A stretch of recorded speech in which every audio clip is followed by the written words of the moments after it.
Jouer au plus malin gâte l'amitié. Un homme avait un ami, il s'aimait beaucoup. Le premier dit à son compagnon, « Mon ami, je te promets que je ne peux pas gagner quelque chose sans partager avec toi. » Celui-ci ne le contredit pas, et ils partirent ensemble se promener.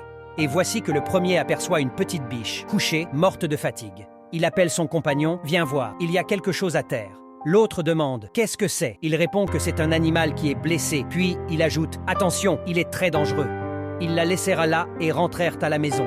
Le premier laisse son ami et il court en brousse chercher la biche. Il l'a trouvée, la ramassa et la porta sur ses épaules. Pendant ce temps, son ami, ne l'ayant pas trouvée à la maison, va à sa recherche en brousse. Il l'aperçoit qui porte la biche. Avant que l'autre ne l'ait vue, il se cache et rentre chez lui. Quand l'autre arrive à la maison, il fait préparer la biche par sa femme et la mange entièrement avec ceux de sa maison.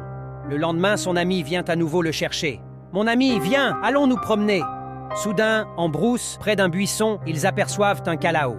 Le premier se cache, puis étend la jambe, et voici que le calao monte sur sa jambe, il l'attrape, le tue et le pose à terre. Le second arrive et dit « Je vais voir ce que c'est ». Mais le premier s'écrie « Malheureux, n'y touche pas, ce genre d'oiseau tue les hommes ». Ils laissèrent donc le calco à terre près du buisson et rentrèrent chacun chez soi. Mais bientôt notre homme fit comme la première fois, il partit seul, en cachette, ramasser sa proie. Et bientôt il la mange avec les siens, sans rien porter à son compagnon. Quelques jours plus tard, il va à nouveau chercher son compagnon pour une nouvelle sortie en brousse. Ils marchèrent un moment, puis ils aperçurent un boa.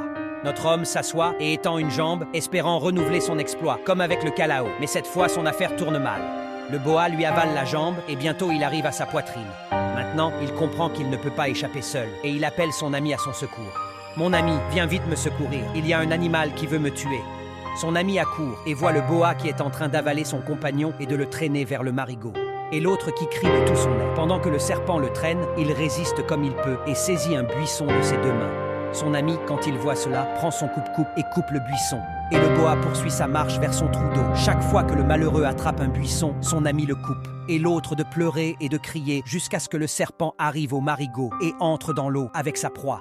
Et bientôt, celui-ci meurt noyé et le boa peut achever tranquillement son travail. Alors, son compagnon rentre chez lui et dit aux habitants de sa maison, « Vraiment, jouer au plus malin, cela gâte l'amitié. La pauvreté, elle, ne peut pas gâter l'amitié.